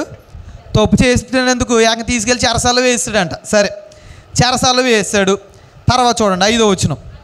అతడు ఇతన్ని చంపగోరిను కానీ జనసమూహం ఇతని ప్రవక్త అని ఎంచినందున చంపేద్దాం అనుకున్నాడు, కానీ చంపలేదు. ఎందుకు చంపలేదంటే జనమంతా కూడా బాప్తీసం ఇచ్చి యోహాను గారిని ఏమని పిలుస్తున్నారు? ప్రవక్త అని పిలుస్తున్నారు. అందుచేత చంపలేదంట. సరే, ఒక రోజున హేరోదు పుట్టినరోజు వచ్చింది. అంటే రాజుగారు అనుకుందాం, ఇతడు పుట్టినరోజు వచ్చింది. పుట్టినరోజు వచ్చినప్పుడు ఇతడు ఏం చేశాడో చూడండి. 6వ వచనం. అయితే హేరోదు జన్మదినోత్సవం వచ్చినప్పుడు హేరోదియ కుమార్తె వారి మధ్య నాట్యమాడి హేరోదును సంతోషపరచెను గనుక ఆమె ఏమి అడిగినను ఇచ్చేదనని అతడు ప్రమాణపూర్వకముగా వాగ్దానము చేసెను. ఇక్కడ మీరు అందరూ స్పష్టంగా చూడండి. ఇప్పుడు ఎవరు పుట్టినరోజు వచ్చిందంట? హేరోదు పుట్టినరోజు వచ్చింది. హేరోదు పుట్టినరోజు వచ్చినప్పుడు ఆ కుమార్తె, హేరోదియ కుమార్తె ఎవరండి? సలోమే. ఏంటి చెప్పండి ఆమె పేరు? సలోమే. ఆమె నాట్యం ఆడిందంటండి. నాట్యం ఆడడాన్ని బట్టి ఆ సభలో ఉన్న వారందరూ కూడా చాలా సంతోషించారు. రాజుకి అంటే హేరోదుకు కూడా చాలా సంతోషం వచ్చిందంట. సంతోషం వచ్చి ఆమె దగ్గరికి వెళ్ళి అంటున్నాడు, ఈరోజు నా పుట్టినరోజున నీవు నన్ను సంతోషపరిచావు కాబట్టి నువ్వేది అడిగినా నేను కాదనకుండా ఇస్తాను. ఈ లోకాన్ని అడిగినా కూడా సగ లోకాన్ని నీకు తెచ్చి ఇచ్చేస్తాను. నువ్వేడు అడిగినా కాదనకుండా ఇస్తానని ఒట్టేస్తాడనమాట. ఏమేస్తాడు? ఒట్టి పెడతాడు. ఇప్పుడు ఈ సొలోమే ఎవరి దగ్గరికి వెళ్ళిందంటే తన తల్లి దగ్గరికి వెళ్ళింది. తల్లి పేరేంటి? హేరోదియ. హేరోదియ దగ్గరికి వెళ్ళి అడుగుతుంది, ఇదిగో నాకు ఏది అడిగినా ఇస్తానని హేరోదు చెప్పాడు కాబట్టి ఏం అడగమంటావు? ఏది అడిగినా ఇస్తానన్నాడు. మీరేమడుగుతారు? ఇప్పుడండి మీరు ఏది అడిగినా నేను ఇస్తానన్నాడు అనుకోండి దేవుడు, మీరేమడుగుతారు? ఏమండి? ప్రార్థన బాగా చేయాలని విమల గారు అడుగుతారట. Okay, good. గృహం అడుగుతాం. బంగారం, ఓకే, బంగారం అడుగుతాం. ఇంకండి కుటుంబం అంతా రక్షింపబడాలని అడుగుతాం. ఇంకేమడుగుతాం? అన్ని కోరికలు అడిగేస్తాం. సరే, ఈమె తల్లి దగ్గరికి వెళ్ళిందంట. ఏం అడగమంటావు అమ్మ అని అడిగినప్పుడు అమ్మ అంటది, బాప్తీసం ఇచ్చి యోహాను తలని అడిగందంట. ఏ తల్లి అయినా అలా చెప్తుందా చెప్పండి? అలా అడగమని చెప్తుందా? బంగారం అడగమని చెప్తుంది, ఐశ్వర్యం అడగమని, వస్త్రాలు లేకపోతే గృహమో స్థలం అడగమని చెప్తుంది. ఈమె ఏం అడగమని చెప్పింది? తల అడగమని చెప్పింది. వెంటనే ఈమె వెళ్ళిపోయి తల అడిగేసింది. ఏమని? హేరోదు దగ్గరికి వెళ్ళిపోయి చదవండి. అప్పుడు ఆమె తన తల్లి చేత ప్రేరేపింపబడినదై బాప్తీసమిచ్చి యోహాను తలను ఇక్కడ పల్లెములో పెట్టి, పైగా ఎలా తెమ్మంటుంది? తలను తీసేసి ఒక పల్లెములో పెట్టి తీసుకుని రండి. ఎవరు అడుగుతున్నారు? ఈ కుమార్తె అడుగుతుంది. చూసారా? ఎవరైనా ఇంకో చదువో జ్ఞానమో వస్త్రాలు అడుగుతారు. ఈమెమడుగుతుంది? ప్రవక్త తలని అడిగింది. పైగా ఎలా తీసుకురమ్మంటుందంట? ఓ పల్లెములో పెట్టి తీసుకురమ్మంటుందంట. ఇది అంత చెప్పండి, ఇది అంత ఆశ్చర్యంగా ఉందో కదా. ఎవరిని అడుగుతారంటారు ఇలాగా? చెప్పండి. ఉదాహరణకి మీకు ఎవరి మీదైనా బాగా పగ ఉందా, దేవుడు వచ్చి నీకు ఏం కావాలని అడిగినప్పుడు వాళ్ళంటే పక్క వాళ్ళు తల అడుగుతారా? అలా అయినా అడగరు. మా 5 శిక్ష రప్పించండి ప్రభు అని అడుగుతారు తప్ప తల అడిగేస్తారండి. ఏకంగా ఈమె అడిగేసింది. తల అడగగానే ఈయన ఏం చేశాడు? వెళ్ళి చెప్పండి, చెరసాల్లో ఉన్నాడు కదా, చెరసాల్లో ఒక ఆజ్ఞనిచ్చాడు. ఏమని చూడండి, 10వ వచనం. బంట్రౌతులను పంపి చెరసాలలో యోహాను తల కొట్టించెను. వాడు అతని తల పల్లెములు పట్టి తెచ్చి చిన్నదానికి ఇచ్చాను. చూసారా, అడిగినట్టుగానే ఒట్టేసాడు కదా. మరి నువ్వేది అడిగిన ఇస్తానని వెళ్ళి తల అడిగింది. పల్లెములో పెట్టి అంటండి, ప్రవక్త దగ్గరికి వెళ్ళి చంపేసి తల తీసేసి పల్లెములో పెట్టి పల్లెని తెచ్చి ఆ తలతో ఇచ్చిందంట చిన్నదానికి. ఆ అమ్మాయికి ఇచ్చిందంటండి. నిజంగా మనం కానీ ఆ సీన్ చూస్తే ఎలా ఉంటుంది అంటారా? పల్లెములో తల అట్టుకుని వస్తున్నారు అనుకోండి ఎవరైనా. చెప్పండి. మొన్న ఒక చోట వార్తల్లో చూశాను అనమాట అండి, ఎక్కడ న్యూస్లో. ఒక ఆమె తల నరికేసి పోలీస్ స్టేషన్లోకి తీర్చెట్టాడు. సో మీరు చూసే ఉండొచ్చు. ఏమండి, ఇలా తల జుట్టు పట్టుకుని తల ఒకటే ఇలా పట్టుకుని పోలీస్ స్టేషన్ తెచ్చాడు. చూసారా? ఈ రోజున మీరు గమనించండి, ఆ సీన్ మనం చూస్తే ఎలా ఉంటుంది అంటారు? పల్లెములో పెట్టి ఒక గిఫ్ట్ తెచ్చినట్టుగా, ఒక బహుమానం ఏదో బంగారం తెచ్చినట్టుగా తెచ్చేస్తే చాలా సంతోషించేస్తున్నారు ఎవరో ఈ తల్లి కూతురులు. ఎంత సంతోషమో చూడండి వీళ్ళకి. సరే మీరు గమనించండి, ఒక ప్రవక్త తల నరికేయడం అంటే అది సామాన్యమైన విషయమా? ఆ ప్రవక్త ఎవరికి బాప్తిజం ఇచ్చాడండి? యేసు ప్రభు వారికే బాప్తిజం ఇచ్చినవాడు. అంత గొప్ప ప్రవక్త అండి ఆయన. చూసారా, ఎంతగానో దేవుని యొక్క అడుగు జాడలో నడిచి ఆయన అంటాడు, యేసు ప్రభువుకు బాప్తిజం ఇచ్చినప్పటికీ కూడా ఆయన అంటాడు, ఆయన చెప్పులు మోయుటకైనా నేను పాత్రుడిని కాదని తగ్గించుకున్నంత గొప్ప ప్రవక్త, అనేక మంది శిష్యులను తయారు చేసిన గొప్ప ప్రవక్త. ఆ ప్రవక్తను తల తీసేస్తే దేవుడు చూస్తూ ఊరుకుంటాడంటారా? దేవుడు చూస్తూ ఊరుకోడు కదా. చూశాడు దేవుడు కూడా చూస్తూ ఊరుకున్న దేవుడు ప్రతిఫలం ఇచ్చేశాడు. ఎలా ఇచ్చాడంటే చరిత్రలో ఉంటుందండి, ఇది బైబిల్లో లేదు కానీ చరిత్రలో ఏమని చెప్పబడుతుందంటే, చరిత్ర ఏమని చెప్తుందంటే, తల అడిగిన సలోమే, తల తీసుకున్న సలోమే ఒక రోజున ఆ తల్లి కూతుర్లు అంటండి ఆ మంచు కొండల మధ్య నడుచుకుంటూ వెళ్తున్నారంట. మంచు కొండల మధ్య నడుచుకుంటూ వెళ్తుంటే ఒక్కసారిగా సలోమే ఏమైందంటే మంచులో కూరుకుపోయి కిందకు దిగిపోయిందంట. శరీరం అంతా లోపలికి దిగిపోయింది కానీ తల మాత్రం పైకి ఉందంట. అంటే ఈ మెడ పీక భాగం వరకు కూడా మంచుతో కమ్మేసిందంట, తల మాత్రం పైన ఉందంటండి. అప్పుడు ఏమైందంటే ఆ యొక్క మంచు ఏం చేసిందంటే ఆ సూది లాంటి మంచు తలను వేరు చేసిందంటండి. ఈ రోజున మీరు గమనించండి, అందుకే మీరు చూడండి, ఫ్రిడ్జ్లో ఐస్ పెట్టినప్పుడు ఐస్ ఎంత సూదిగా ఉంటుంది, చాలా సూదిగా ఉంటుంది. సొలోమే ఎప్పుడైతే ఐసులో కూరుకుపోయిందో, మంచులో కూరుకుపోయిందో, తల భాగం వరకు కూరుకుపోయిందో, తల మాత్రం పైకి ఉంది. అయితే ఆ మంచు ఏం చేసిందంటే చూడండి, ఆ ఐస్ గడ్డలు ఏం చేసాయంటే తలను వేరు చేసేసాయంట. సొలోమే తలను వేరు చేసింది. తలను కోరుకున్న ఆమె ఇప్పుడు ఈమెకి ఏం లేదు, తల లేకుండా అయిపోయింది. దేవుడు ఎలా చేస్తున్నాడో చూసారు కార్యాలు. ఏం చేస్తున్నారో అది తిరిగి చేసేస్తున్నాడు దేవుడు. ఊరుకుంటాడండి దేవుడు? చెప్పండి.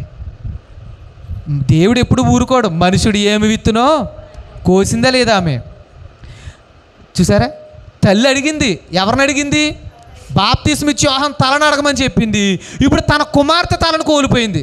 చూసారా, తన కుమార్తె తలను కోల్పోయింది. ఎంత వేదన తల్లికి. చూసారా, దేవుడితో పెట్టుకుని చాలామంది ఈరోజు బాగున్నట్టే ఉండొచ్చండి, ఒకరోజు తీర్పు వస్తుంది. ఈరోజు మిమ్మల్ని ఎవరైనా ఏమైనా అంటారా అంటే మీరేం చేయాలి? అందుకే మనం పాడుకుంటాం కదా, నిన్నెవరైనా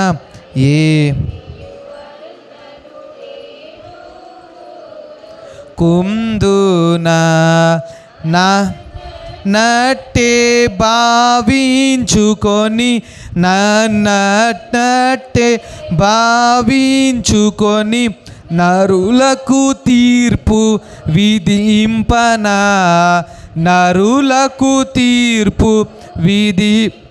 చూసారా, నిన్నెవరైనా ఏమైనా అంటే నేను ఊరుకొందునా. చూడండి, మీరు అందరూ ఎవరి బిడ్డలు? ఏమంటే మీ బిడ్డల్ని ఎవరైనా వచ్చి ఏమని అంటే మీరు ఊరుకుంటారా? ఊరుకోరు. మా బిడ్డలను అనవలసిన పని ఏంటనే వెళ్తారు తల్లిదండ్రులుగా. ఈరోజు ఆయన ఎవరు చెప్పండి? దేవుడు, మన తండ్రి. మనల్ని ఎవరైనా ఏమైనా అంటే ఊరుకుంటారా? ఎవరిని అన్నట్టంట? ప్రభువుని అన్నట్టంట. అందుకే ప్రభు అంటున్నాడు, చూడండి, నన్నన్నట్టే భావించుకొని నరులకు తీర్పు విధిస్తానన్నాడు. విధించాడా లేదండి? అదోనీబెజెకుకు తీర్పు విధించాడు, యెజెబెలుకు తీర్పు విధించాడు, సలోమేకి తీర్పు విధించాడా లేదా? హేరోదియకు తీర్పు విధించాడు, ఆహాబుకు తీర్పు విధించాడు. ఈరోజు వాక్యం వింటున్న వారలారా, మిమ్మల్ని ఎవరైనా ఏమైనా అంటే అది ఎవరినన్నట్టు? మీరేమనొద్దు, వారిని మీరేమనొద్దు. ప్రభు అంటున్నాడు కదా, నేను తీర్పు విధించను అనుకుంటున్నారా? నేను విధిస్తే ఎలా ఉంటుందో మీరు చూశారు కదండి. అందుకే చూడండి, అదే మనోవిచారం అనే పాటలోనే 17వ చరణం చూడండి, 72వ పాట 17వ చరణంలో ఏమనుంది? శత్రువుల పత్రికాదులు నా సన్నిధిలోనికి వచ్చినవి, స్తోత్రము చేయము, అప్పుడు అవి ధూళి క్రిందన ఎగరగొట్టివేతును. చూసారా, ప్రభు ఎలా ఎగరగొడతారంట? శత్రువుల పన్నాగాలన్నిటిని ఎలా ఎగరగొడతారంట? ఒక ధూళిని ఎగరగొట్టినట్టుగా ఎగరగొడతారంట. చూసారా, ఈరోజు ఎంత గొప్ప స్థితి అండి మనకు. తీర్పు విధిస్తాడండి దేవుడు, తీర్పు ఇచ్చేస్తాడు. తీర్పు ఇవ్వకుండా దేవుడు ఉండడు.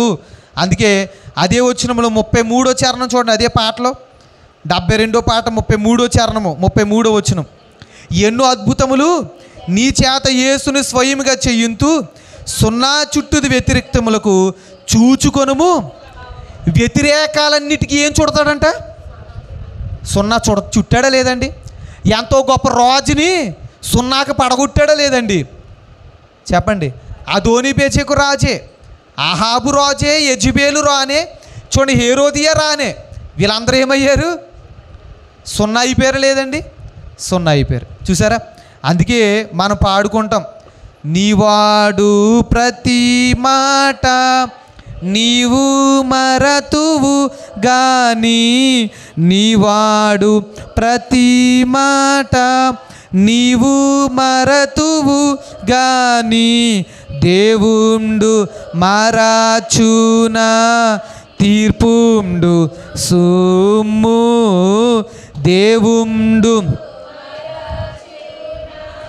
తీర్పుండు సుమ్ము. చూసారా, ఈ రోజున మనం గమనించాలి. ఈరోజు మనం మాట్లాడిన మాటలు మనం మర్చిపోవచ్చు. ఎవరైనా మన వెనక మాట్లాడిన మాటలు వారు మర్చిపోవచ్చు. మన కోసం అబద్ధపు మాటలు మాట్లాడి ఉండొచ్చు, అవి వారు మర్చిపోవచ్చు. మన నోటి మాటలతో దూషించుండొచ్చు, అది వారు మర్చిపోవచ్చు. లేక మనమైనా ఎవరినైనా అని ఉండొచ్చు, అది మనం మర్చిపోవచ్చు. చూసారా, అనేక మంది మన మీద లేనిపోని మాటలు చెప్పట్లేదండి. లేనిపోని మాటలు, వ్యర్థమైన మాటలు మన మీద పలుకుతూ ఉండొచ్చు. లేనిపోని నేరములు మన మీద వేస్తూ ఉండొచ్చు. లేనిపోని చూడండి నేరములు మన మీద వేసి, లేనిపోని సాక్ష్యాలు మన మీద వేసేసి, లేనిపోని మాటలతో మనల్ని బాధకు గురి చేసి ఉండొచ్చు. ఈరోజు మనం గమనించాలి. ఈరోజు వారు వాడిన మాటలు, వారు చెప్పిన అబద్ధపు మాటలు, వారు తిట్టిన తిట్లైనా, వారు మాట్లాడిన బూతు మాటలైనా వారు మర్చిపోయి ఉండొచ్చు. కానీ ఎవరు మర్చిపోరు? దేవుడు మర్చిపోడు. ఒక్క రోజున మనల్ని అన్నవారు అందరూ ఎక్కడ నిలబడతారు చెప్పండి? తీర్పులో నిలబడతారండి.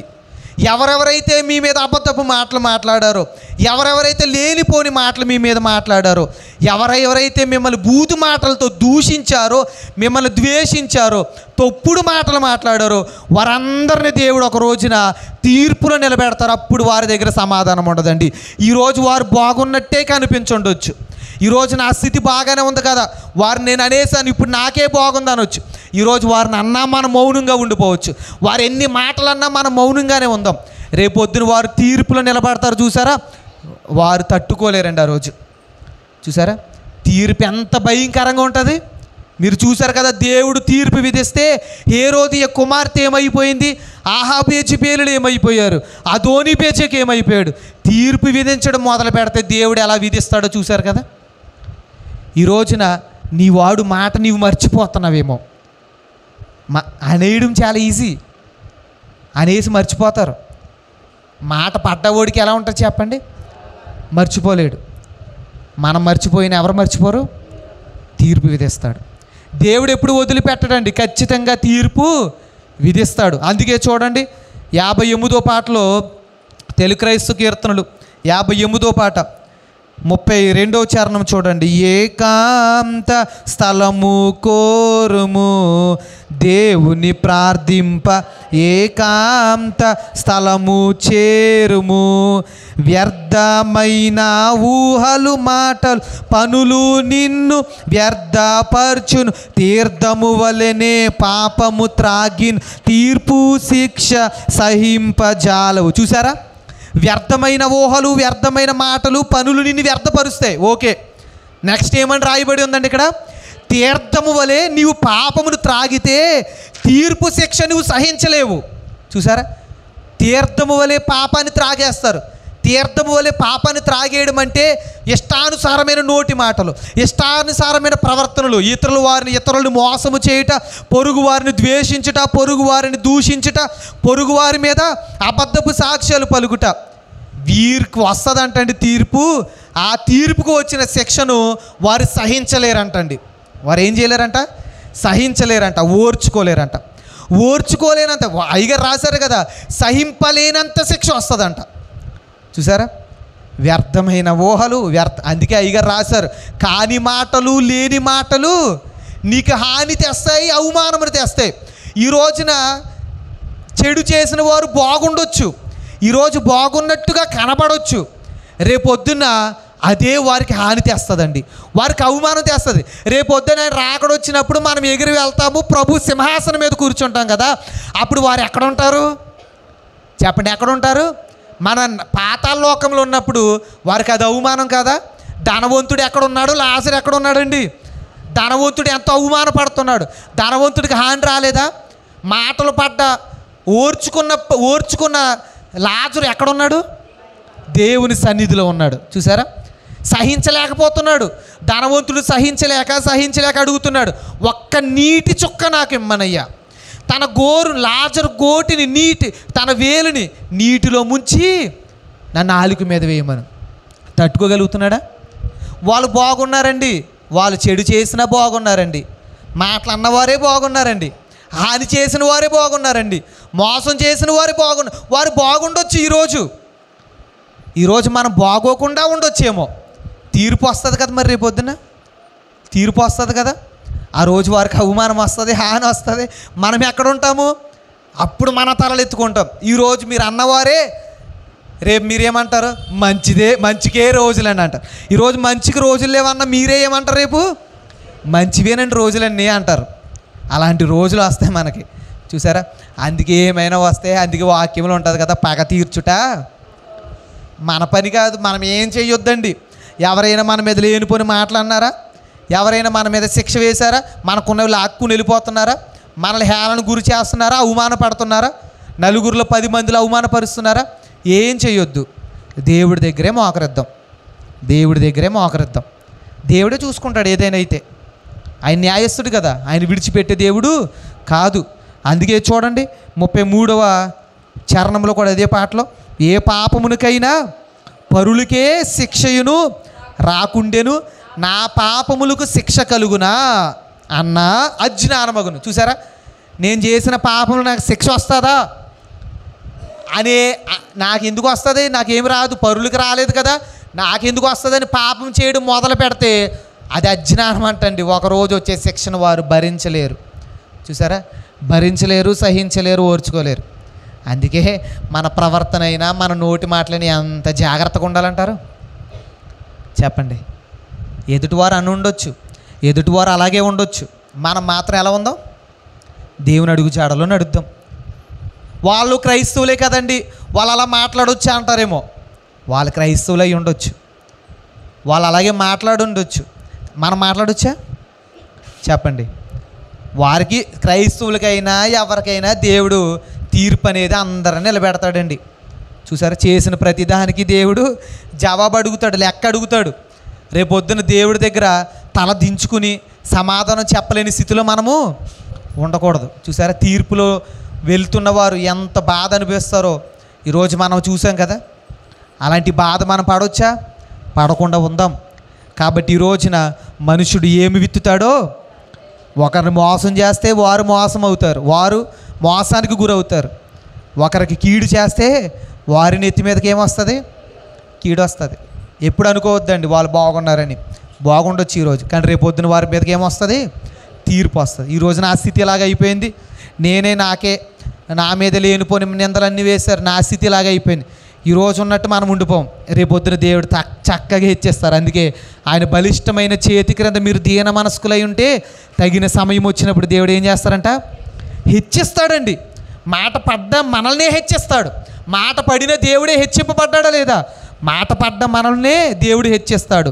అవమానానికి గురైన మనల్నే దేవుడు హెచ్చిస్తాడు. మోసానికి గురైపోయిన మనల్నే దేవుడు హెచ్చిస్తాడండి. పడిపోయిన మనల్నే దేవుడు హెచ్చిస్తాడు. చూసారా? ఈ రోజున మనం గమనించాలి. కాబట్టి ఈరోజు నా స్థితి ఇలాగే ఉంది, కాబట్టి వారే బాగున్నారు కాబట్టి నేను అలాగే ఉంటాను, నేను కోపాన్ని చూపిస్తాను, నేను అశ్రద్ధగానే ఉంటాను, నేను చెడే చేస్తాను. చూసారా? వారు బాగున్నారని మనము చెడు మొదలు పెట్టకూడదండి. మనమే బాగున్నాం. ఎందుకు బాగున్నాం? అది దేవునిలో ఉన్నాం కాబట్టి, ఎవరికి చెడు చేయలేదు కాబట్టి, ఎవరి మీద లేనిపోని మాట చెప్పలేదు కాబట్టి మనం బాగున్నాం. ఇది బాగంటే. చూసారా?